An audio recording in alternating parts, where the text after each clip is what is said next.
You're not my future. You're just fun," my girlfriend said when she rejected my proposal in public. I smiled, paid the bill, and left without arguing. Weeks later, she showed up crying at my door, ring in hand, begging for a second chance. I had a better idea. I was 32 years old, a project manager in a tech firm, and I had defined myself by my ability to build things that lasted. Not just databases or logistical systems, but relationships. For 3 years, I had been the builder for Zoya Vale, the charismatic center of attention everywhere she went. Our dynamic was simple. I was the support structure, and she was the star who shone inside it. I handled the logistics, the planning, the emotional consistency. I honestly thought that was love, or at least a stable foundation for it. That night, Romano's was packed. The noise was a low, constant murmur, and the lights were intentionally bright, making the mahogany and polished silverware look extra polished. I had timed this moment down to the minute.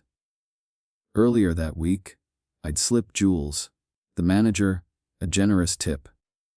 When we walked in, he gave me the quick, professional nod that confirmed the plan was locked. The 3-year investment was about to either pay off or burn down, and I felt nothing but anticipation. I had the platinum box in my jacket pocket, the speech memorized. My hands were steady, though my chest felt tight with nerves. I wasn't scared she would say no. I was merely worried I would mess up the words or trip over the waiter. That kind of self-doubt I could handle. Dinner was normal, which meant Zoya was holding court, describing a coworker she couldn't stand. I nodded, engaged just enough, waiting for the signal. Finally, Jules passed by our table and gave the small, practiced chin tilt. It was time. I stood up. Zoya paused mid-sentence, her expression shifting from annoyance about her coworker to a sudden, wide-eyed realization of what was about to happen. People at the nearby tables noticed instantly. I dropped to one knee, opened the box, and delivered the speech exactly as I had practiced it, clear, steady, and simple. I spoke about partnership and future, not destiny and fairy tales. Zoya froze for a beat, then she laughed. It was a sharp, loud burst, the kind people use to cover deep embarrassment or fear. A woman at the table next to us actually flinched and pulled back from her plate. Zoya waved her hand, dismissing the gesture like I had just asked her to split the bill after ordering too many appetizers. "I'm not trading my freedom for a ring," she announced, her voice carrying easily through the suddenly dead, quiet dining room. "Don't tie me down like that. Let's stay casual." A fork stopped mid-air across the room. Jules froze, holding 2 plates in his hands. Someone whispered, "Oh, damn." I stayed kneeling for another second. It wasn't heartbreak that hit me, it was a cold, analytic switch. The emotion evaporated, replaced by the detachment of an observer. The feeling was not pain, but recognition. I realized I was not participating in a relationship, but serving as a prop in her performance. I stood up slowly, the movement controlled and deliberate. I closed the ring box with a quiet sound like I was shutting a kitchen drawer. I gave her a small, calm smile. It was the kind of smile that made people uncomfortable because it lacked the dramatic reaction they expected. "You're absolutely right," I said, my voice flat, without anger or sarcasm. "Smart move." Zoya blinked, expecting tears, a desperate plea. or a scene. Instead, I signaled the waiter. He approached carefully, as though I might explode. I paid the full bill. I paid the full bill, tipped far too much out of pure habit. Thanked Jules, who still looked shocked, and walked out of Romano's. I did not say one extra word to her. The first act of chasing was fully subverted. I was already gone. The air outside Romano's was colder than I had expected, hitting the exposed skin on my neck. I was halfway to my car when I heard Zoya's heels clacking rapidly on the pavement behind me. The sound was sharp, desperate. The confusion in her voice replaced the earlier drama, confirming the emotional damage had landed, not on me, but on her sense of control. "Frag, what the hell was that?" she hissed, grabbing my arm. "You're just walking out." I turned, my hands sinking into my jacket pockets. Completely steady, her face held a mix of offended entitlement and genuine fear. The kind that flares up when someone loses control of the script they thought they were writing. I didn't clarify, I didn't comfort, and I certainly didn't apologize. "Casual," I replied, matching her earlier energy. "Cool. I'll match your energy." I got into my car and drove away. The drive home was quiet roads and dim street lights. I didn't play music. I let the silence take up the space where an argument or a tearful monologue usually would have been. I didn't feel heartbreak, just a profound sense of clarity. After a few minutes, I tapped my phone and called Dax Park, my closest friend and business partner. He answered on the second ring, sounding like he was walking somewhere loud. "What's up?" Dax asked. She laughed at the ring. I said, the words coming out flat. "In public." He went quiet long enough that I knew he was processing the action, not judging me for it. "So she laughed at the ring in public and wants you to chase," he eventually stated. "Cute. You chasing?" "Nope." "Good. Go home. Don't text her tonight." I didn't promise anything, but I didn't need to. "Yeah," I replied and hung up. When I got back to my apartment, I walked into the dark, silent space. I took the velvet ring box out of my pocket and put it on the kitchen counter, next to my keys. No dramatic gesture, no throwing it across the room. I simply placed it down, a physical sign that I was done auditioning for a part that didn't exist. I sat on the couch in the dark. I wasn't shaking. I wasn't crying. And the anger was nowhere to be found. I was merely finished explaining things she already knew. I had moved from shock to controlled self-respect. The next morning, I woke up to the familiar text. A good morning message from Zoya. Identical to the ones I had received every day for 3 years. "Normally," I replied within seconds. Launching the daily cycle of affirmation and support. That morning, I just stared at the screen. Not angry, just done. I set the phone down without answering. I didn't send my usual check-in at 9 o'clock, nor did I ask how her commute was going. I kept the memes I usually sent to myself. When she texted again later in the morning, with a vague question about my workday, I kept my reply short and polite. Nothing rude, nothing heated, just the bare minimum. The casual energy she had claimed to want. She didn't notice the first day. She was so used to my attention showing up on schedule, like a basic utility she never had to maintain, that she overlooked the sudden lack of warmth. By day 2, her text was slightly more probing. "Are you busy?" I answered 4 hours later with, "Yep, work's heavy." No emojis. No follow-up questions about her day. Apparently. That was still within the realm of normal enough for her not to question it immediately.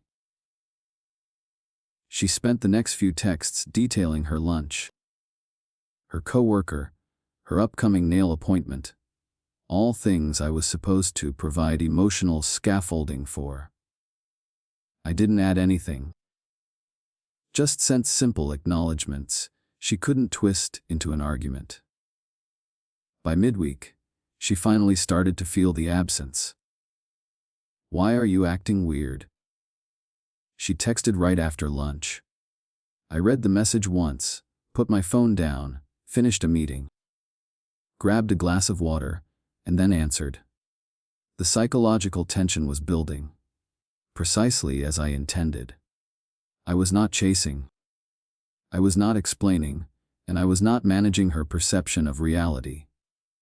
"I'm taking your advice," I wrote back, keeping it light. 10 minutes passed. Then 20. She finally replied, "What does that even mean?" I didn't explain. I just let it sit. If she wanted casual, she would get the unedited, non-supportive version of it. I had shifted from shock to controlled self-respect. And that self-respect meant removing myself from her orbit.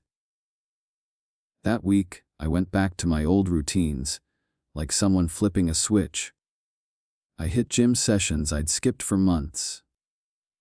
I stayed late catching up on abandoned projects I used to postpone because she always wanted me on the phone for 3-hour emotional work shifts. I met up with Dax one evening, just to shoot the breeze at the gym and grab a late coffee after. He took one look at me while we stretched and instantly recognized the change. "You look like you slept for once," he said. I did, I told him. No emotional work shifts. I'm just focused on my own stuff. At the cafe, he leaned back in his chair. "She reaching out yet?" "Yeah," I confirmed. "She thinks I'm being weird." Dax nodded with the same look someone has when they find a puzzle piece exactly where they expected it. "Casual is a two-way street," he said. "If she wants the vibe, she gets the bill." I smirked, feeling a profound sense of self-respect replacing the lingering humiliation. That was the tone of the week: steady, simple, controlled, with absolutely no emotional edge. The conflict had shifted from my pain to her loss of control. I was not chasing, and Zoya was beginning to unravel. I started catching up on my old routines, finding peace in the absence of constant emotional labor. That simple, non-reactive tone of the week was precisely what Zoya could not handle. She liked the idea of being effortless, but she had relied on 3 years of my consistency cushioning every move she made. Once my support structure disappeared, she started wobbling fast, proving she wasn't built for casual when it wasn't under her control. Meanwhile, Zoya tried every trick she thought would reel me back in, without making it look like she cared too much. She would send long paragraphs about her day, slipped in with lines like, "You're being distant," or, "Is something wrong with us?" She expected me to engage, launch into reassurance, and guide the conversation like I always had. Instead, I kept the same line: short, polite replies that gave her nothing to pull on. Her frustration started bleeding into her social media. She posted one of those vague stories, her face half lit by a window, with the caption, "Finally choosing freedom over pressure." Her friend Mira, and her other orbiting friends, responded with the usual chorus, "You deserve better." Your peace matters. All the recycled lines you could buy in bulk from people who barely knew what happened. I didn't respond. I didn't even watch the entire story. I clicked past it and went back to my spreadsheet. Friends sent screenshots when I missed something, and the predictable nature of it all was almost funny. I didn't engage in any counter-drama. I kept my own accounts quiet. No revenge posts, no quotes, no vague lines. Nothing that would give her the reaction she desperately needed. By Friday, Zoya was desperate enough to propose a weekend meeting. I thought we always did Saturdays, she wrote, hinting at the old expectation. I told her I already had plans, which was true. Dax and I were going to hit the gym again and maybe walk around downtown after. Nothing major, just normal life. Something I hadn't made time for because my schedule used to revolve entirely around hers. Oh, she wrote back. Keeping it flexible, I replied. 10 minutes passed, then 20. Then she sent a single letters case. That told me everything I needed to know. She was used to me building the structure, so she could relax inside it. The second she had to deal with the same looseness she claimed to want, she had no footing. The psychological tension was high. By week 3, her tactics escalated, moving from passive-aggressive to overtly suggestive. Flirty photos with heavier makeup and attention bait angles appeared online. Captions like, "Living my best life and finally choosing myself." I continued to not react to a single post. I didn't open the comment section after the first 2. That's when the coincidences started. I went to the gym early one morning, my normal time, and 10 minutes later, she showed up in new workout clothes, like she had a camera on my schedule. She walked over with a bright smile that didn't reach her eyes. "Oh, wow. You're here," she said, feigning surprise. "Yeah," I replied, adjusting my headphones. "Been here for 20 minutes. She tried making small talk, hovering by the weights. I kept my replies short, polite, but firm. When she lingered too long, I called out the stalking. "You tracking my schedule now? That doesn't feel casual." She gave a sharp little laugh that didn't match her face. "Don't be dramatic. It's a public gym." "Exactly," I said, and went back to my set, shifting from calm absence to cold assertion. 2 days later, I went to the coffee shop I'd been going to for years before work. 20 minutes after I settled in, Zoya walked in, wearing a blazer like she was in some commercial for morning routines. "Oh my God, Craig. What are you doing here?" she exclaimed, just loud enough. "Coffee," I said. "What are you doing here?" She paused half a beat too long, trying to cover her confusion, but it clung to her face. I stood up, closed my laptop, and grabbed my stuff. "Enjoy your morning." I walked out, leaving her to nurse her confusion. That afternoon, the escalation continued via text. "Are you avoiding me?" "Not avoiding," I wrote. "Just not chasing." She waited 2 hours, the psychological tension building with every minute. Then she wrote, "You're punishing me." I answered, "Punishment is control. This is just me not auditioning anymore." I left that on read for the rest of the night. Later that evening, I got a new message. One I didn't expect. It was from Kira Vale, Zoya's younger sister. We weren't close, but Kira had always been straightforward, never playing along with Zoya's dramatics. Her message was short and direct. "You weren't wrong to propose. Can we meet?" There's something you need to know. No emojis, no fluff, just the blunt truth. I sat there reading it again. Kira wasn't the type to stir trouble unless something serious was behind it. I felt a sudden suspicion. The entire conflict was not random. It was orchestrated. I typed back, "When?" She replied instantly, "Tomorrow. Not at your place. Somewhere neutral." I agreed. Knowing whatever she wanted to tell me was critical to understanding the game Zoya was playing. I had moved from assertion to sharp suspicion. Whatever Kira wanted to tell me, it wasn't going to be small, and it didn't sound like she was on Zoya's side anymore. The next afternoon, I found Kira waiting at a small outdoor cafe near the city library. It was a neutral spot, public enough to prevent unnecessary drama, yet quiet enough for a real conversation.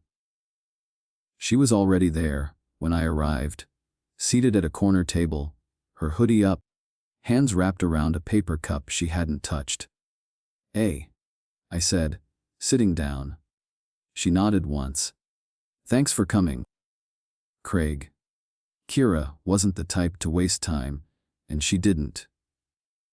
She looked around to make sure no one familiar was nearby, then leaned in. "I'm just going to tell you everything," she said. "You can do whatever you want with it." I waited, keeping my face carefully blank. I was ready to move from suspicion to cold, calculated clarity. She exhaled heavily. "Zoya's been using fear of marriage as a shield," Kira began. "She doesn't actually believe any of the things she said at Romano's. Not the way she said them." I stayed quiet, letting the information land. It didn't surprise me as much as it should have, but hearing it confirmed was like an earthquake. "She says she's scared of commitment," Kara continued, looking down at the condensation forming on her cup. "But really, she likes having you as the stable person, while she keeps doors open everywhere else. Attention, backup plans, whatever makes her feel big. She treats it like a game." A profound sense of control settled inside me. Kira looked up. "And the restaurant thing? It wasn't panic."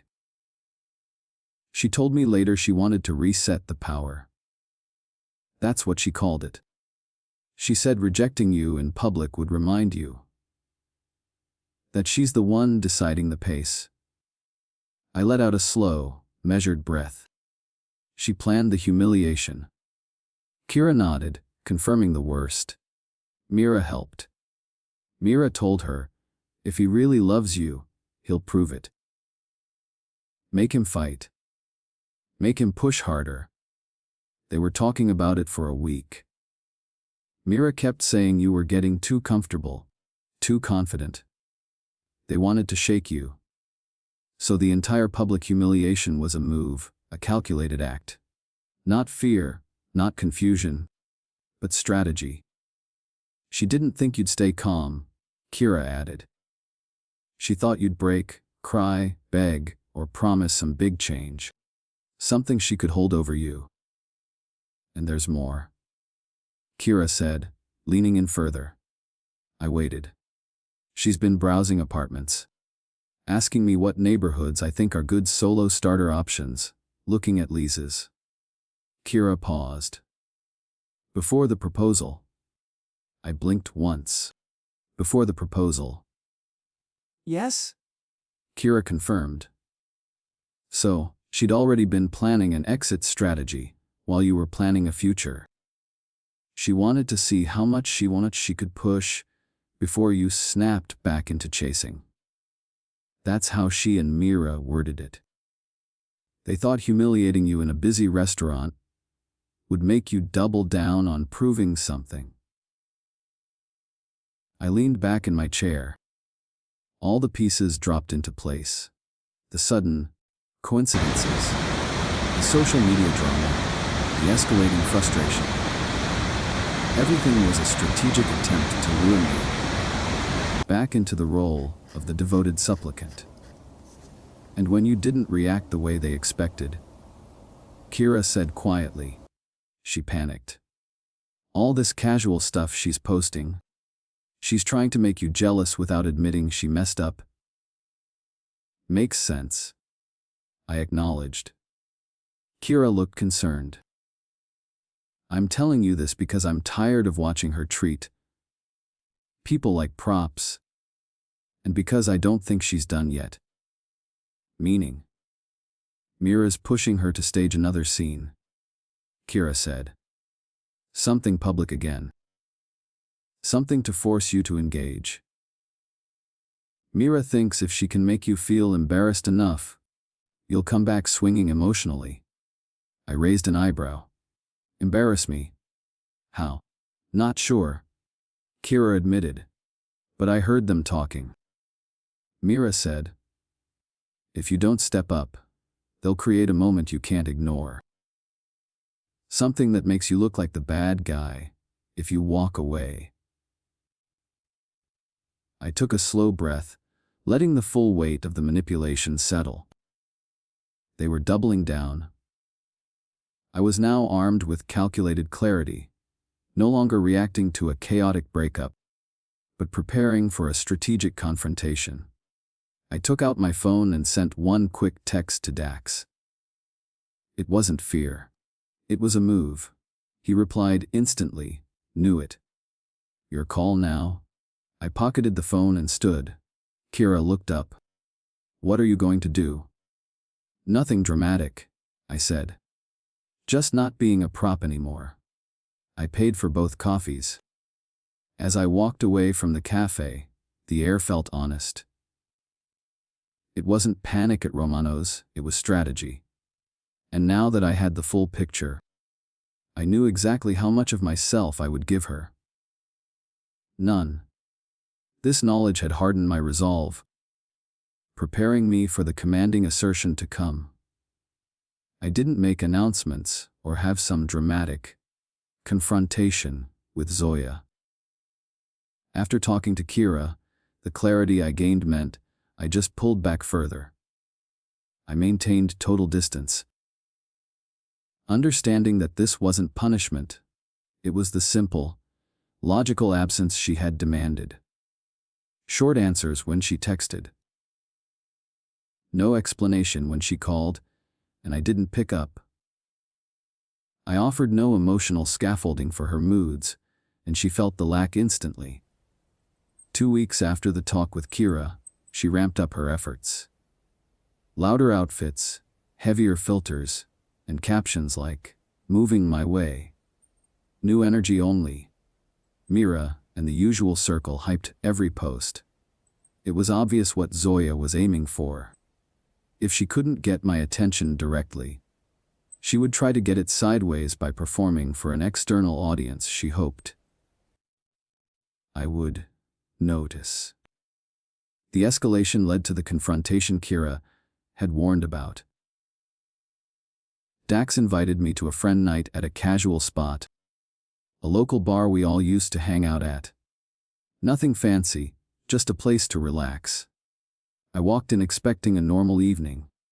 Instead, I saw Zoya sitting at the bar, Mira right next to her, both acting surprised in the fakest way imaginable.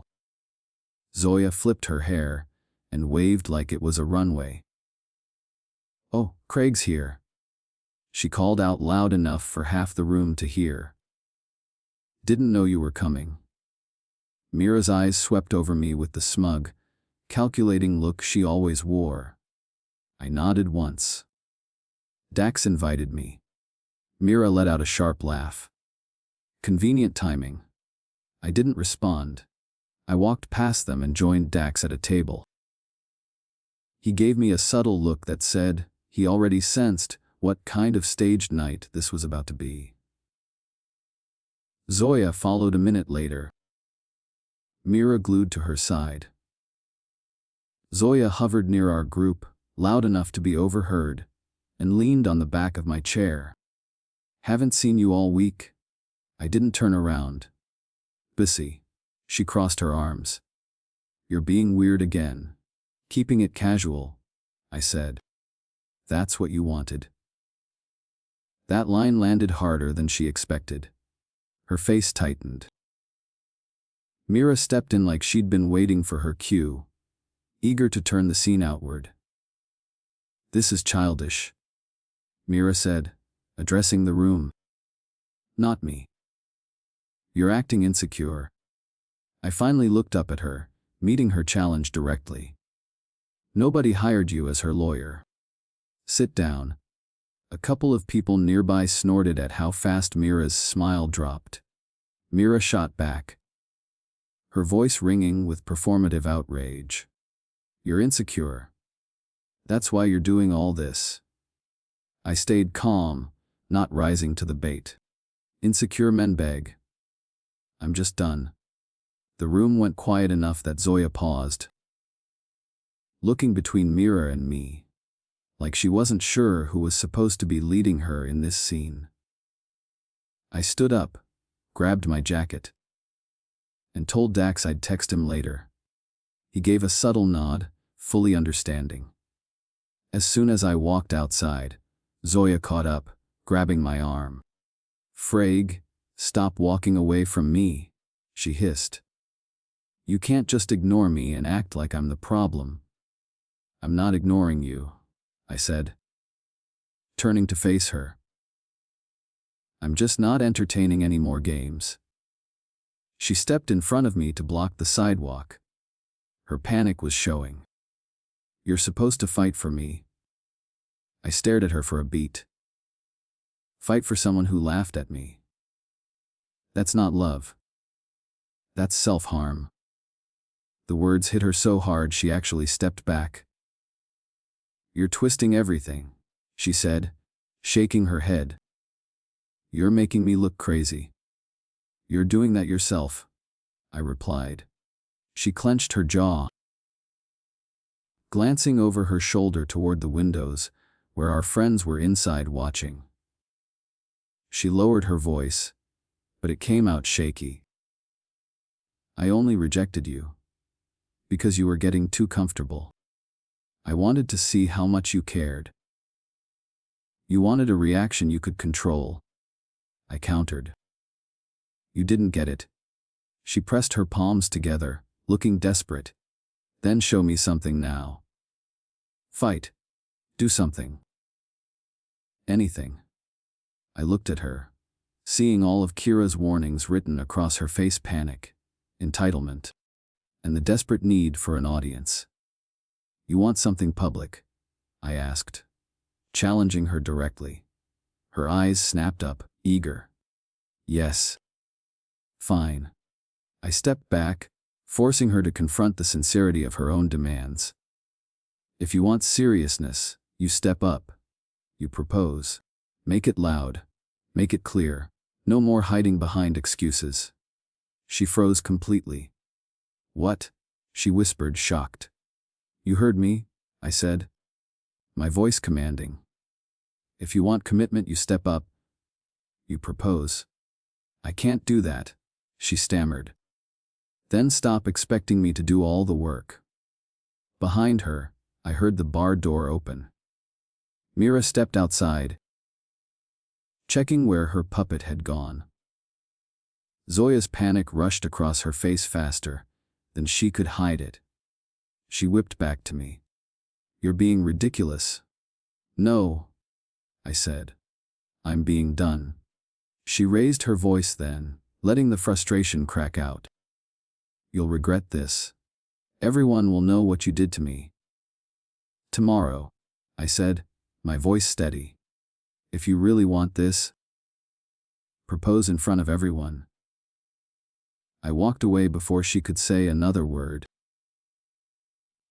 Confident I had flipped the script and established the terms of the final confrontation. I showed up to Romano's the next day, because I already knew she would be there. Kyra's warning, Zoya's frantic reaction outside the bar, and the sudden, desperate need for a public audience all pointed to one place. Romanos was her stage, and she was certainly not done performing. This was the moment of definitive closure, and I was ready to deliver it. When I walked inside, the setup was obvious immediately. Zoya was seated at the same table we had occupied during my failed proposal, dressed like she was ready for a magazine cover shoot. Mira sat on her left, pretending to scroll her phone, but looking up too often. Two more of their friends were positioned nearby, trying to look casual, but clearly part of the audience. Even Jules, the manager, looked irritated, like he had been forced into hosting another scene he never asked for. Zoya spotted me and straightened up instantly. "Frag," she called out, loud enough for half the room to hear. "Can we talk?" The tone was carefully rehearsed, hurt, but hopeful. The kind that plays well to strangers who only hear one side of a story. I approached the table slowly, keeping enough distance that I wouldn't be sucked into whatever script she and Mira had written overnight. Mira watched me with that smug, calculating stare, already waiting to insert herself if the scene didn't go according to plan. Zoya stood, pressing her fingers to her eyes like she had been crying, though the performance was too polished. "I'm so sorry," she said, her voice trembling for effect. "I didn't mean to hurt you. I made a mistake, a huge one." A couple at a nearby table glanced over, sensing the familiar rise of drama. Exactly what she wanted. Before I could respond, she reached into her designer bag and pulled out a small ring box. It was cheap, flimsy, and clearly purchased a few hours ago. A prop for the scene. She snapped it open with a shaky breath. I had thrown her a dare the night before, and by morning, she had spun it into a frantic production. Then, like she was auditioning for a part, she dropped to one knee. People gasped. Phones tilted. Mira's eyes lit up like she had directed the whole thing. "Craig Hale," Zoya said loudly, her voice projecting. "I love you. I was scared before, but I'm ready now. I'm ready to commit. Please marry me." It would have fooled a stranger, but I wasn't one. I didn't let her finish whatever speech Mira had whispered into her ear that morning. "Stand up," I said. "This isn't a show." The room froze. Zoya's face cracked instantly, shock first, then panic. She looked around, hoping the audience would save her. She stayed on her knee. "Please don't do this," she said, forcing her voice to shake again. "I'm trying. I'm really trying. Stand up," I repeated, my voice even, calm, and cutting. "We're not doing another performance." She slowly rose, clutching the cheap ring box like it could somehow glue everything back together. "Craig, I was scared. I grew up with divorced parents. My childhood was a mess. I panicked at the restaurant. I didn't mean any of it." "I'm not mocking your trauma," I said, my voice low but carrying. "But trauma explains fear. It doesn't explain laughing at me on a stage you created." A few people murmured. Mira stiffened, realizing the script was breaking. "I'm trying to fix this?" Zoya insisted. "I'm giving you everything you wanted." "No," I corrected her. "You're giving me everything you think the crowd wants. That's different." Her lip trembled for real this time. The edges of her performance were falling apart. "Craig, please," she whispered. "Don't leave. Not like this." "We're done," I said. That was it. No speech, no rant, No emotional detour. Just the truth laid out in one line. She went stiff for a second, then snapped into her final mask victim mode. Her voice rose, sharp and shaky. "He pressured me," she shouted, looking around the restaurant for sympathy. "He's controlling. He manipulates everything." People stared, unsure what they had just walked into. Mira jumped in right on cue, stepping between us. "You don't get to twist it back on her," Mira snapped. "You're making her look crazy when she's trying to fix things." I raised my voice once, just enough to cut through the noise, not enough to yell. "You rejected me in public. Now you're trying to use public to undo it. I'm not your prop." The room went silent again. Zoya's face crumpled, and for once, Mira didn't have a fast enough comeback. Mira pointed at me instead. "You're heartless. You just want to feel powerful." I looked at her. "You're not the main character.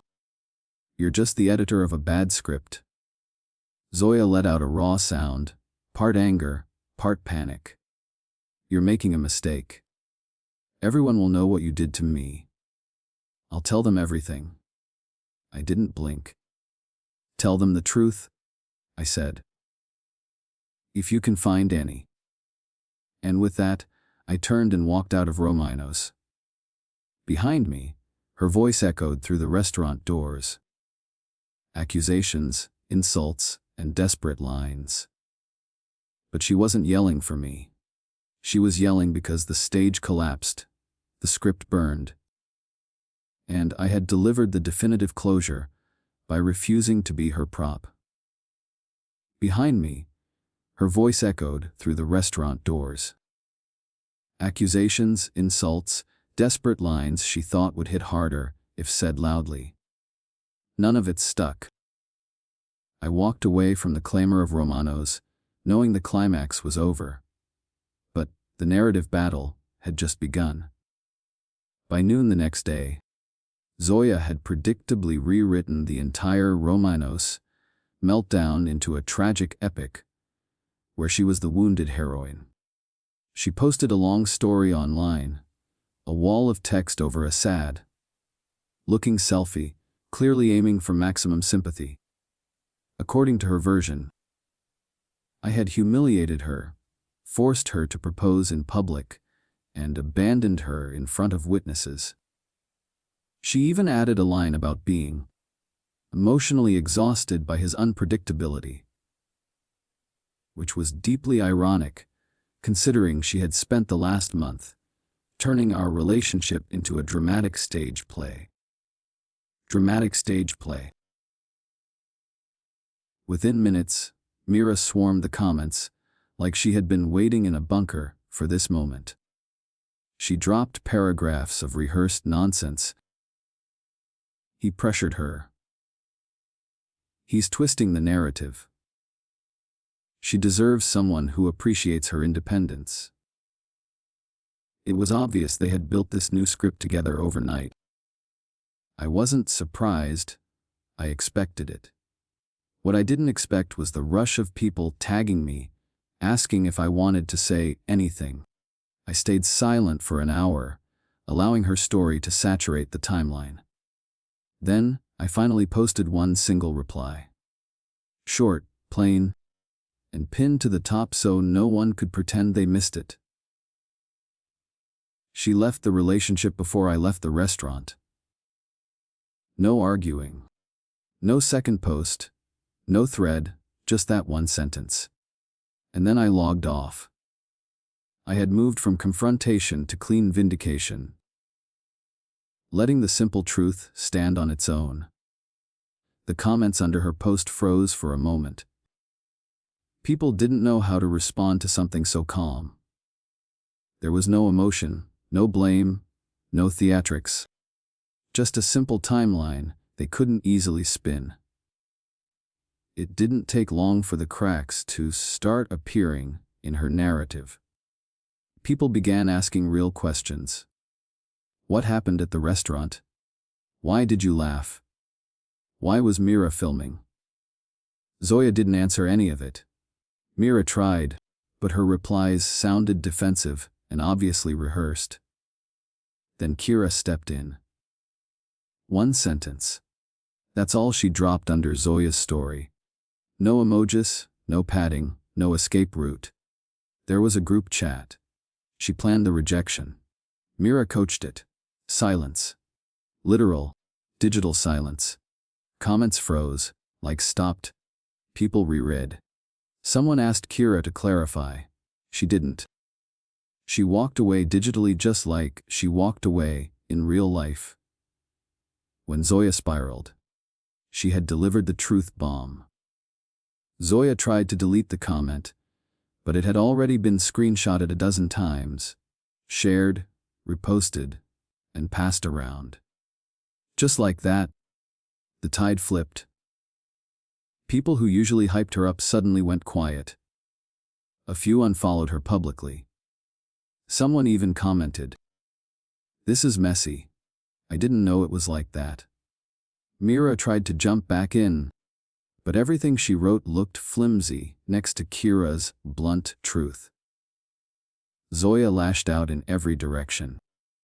She sent Kira a barrage of messages accusing her of betrayal and jealousy. Kira blocked her without replying. That said more than anything else. Around mid-afternoon, Dax sent me a series of screenshots. The meltdown was impressive. Zoya argued with strangers and Mira with Kira's friends. Their group chat imploded. People dropped out of it like it was a sinking ship. At the bottom of the last screenshot, Dax wrote, "Clean, now vanish." Let her yell at air. I replied with a single thumbs up. I had my vindication, and it was clean. My final conflict was resolved. The antagonist's entire staged world had collapsed because I had chosen truth and self-respect over being her prop. I logged off, ready for the final, peaceful acceptance of the resolution. I replied with a single thumbs up. That was the end of it for me. No victory lap, no gloating, just distance. The digital drama had resolved itself, and I was ready for the physical resolution and the final steps toward peaceful acceptance. A week passed before the next knock on my door. Not a text, not a call, a physical knock. I opened the door and found Zoya and Mira standing there. Zoya looked tired, like she hadn't slept properly in days. Mira stood beside her, still playing defense, but her usual aggressive confidence was riddled with cracks. "We need closure," Zoya said, her voice small, but trying to sound firm. "No," I corrected her, leaning on the door frame. "You need an audience." Big difference. She stepped forward. "Craig, please. You're really throwing this away. Everything we built." "You threw it away," I said plainly. "I just cleaned up," Mira scoffed. "Wow. Cold. Heartless." Heartless is a weird word for not tolerating disrespect, I said, meeting her eyes steadily. "But go off." Zoya looked between us, panic showing again as Mira's lines failed to land. "You're not even listening." I was scared. "I made mistakes. But you're acting like I'm the only one who did something wrong." "You are," I said, simply. "And you know it." She swallowed hard. "We can work through this. We just need to talk without all the noise." "There wouldn't have been noise if you hadn't brought an audience to the restaurant twice," I pointed out. "You don't want talking. You want a reaction." Mira stepped forward, ready to intervene again, but Zoya shot her a desperate look that needed no explanation. Mira just folded her arms tighter, realizing her role as the director was over. "Everyone is judging me now," Zoya said, her voice breaking. Do you even care what it's been like for me? You made it public, I said. You wanted attention. You got attention. She opened her mouth again, but nothing coherent came out. For the first time since I met her, she looked genuinely lost. Not dramatic, not acting, just lost because there was no audience left to rescue her. Not Kira, not Mira, not the strangers online. This was the true, final moment of resolution. She had burned the entire stage down herself. I stepped back inside my doorway. We're done, I said. Please don't show up here again. She stared for a long second, waiting for me to soften, waiting for the old Craig, the builder, the fixer, the one who patched every crack she made. I wasn't that person anymore. Eventually, she turned around and walked back toward the parking lot. Mira followed, and for the first time, she didn't say a single snide word. They both looked smaller without the spotlight they depended on. After that day, Mira faded out of the social circle entirely. People had finally connected the dots, and without Zoya shielding her, she had no footing. She sank quietly and completely. Zoya tried posting a few more vague stories about growth and new chapters, but the engagement never recovered. People were polite but distant. As for me, life felt clearer, lighter, and finally stable. My days weren't built around fixing someone else's mood or managing someone else's image. I didn't need to prove anything to anyone. I had embraced the vulnerability of the single life and found peace. Kira texted me once to say she had cut contact completely and was finally doing better too. Dax kept me grounded, reminding me that calm doesn't mean boring, it means stable. Zoya eventually moved cities. I heard it through someone mutual, then promptly forgot about it an hour later. I didn't need to prove anything anymore. No last words, no revenge post, no explanation, just space. Walking away wasn't about winning. It was about finally realizing I didn't owe anyone a performance. She wanted freedom, and I gave it to her. The difference was, I learned how to truly live in mine,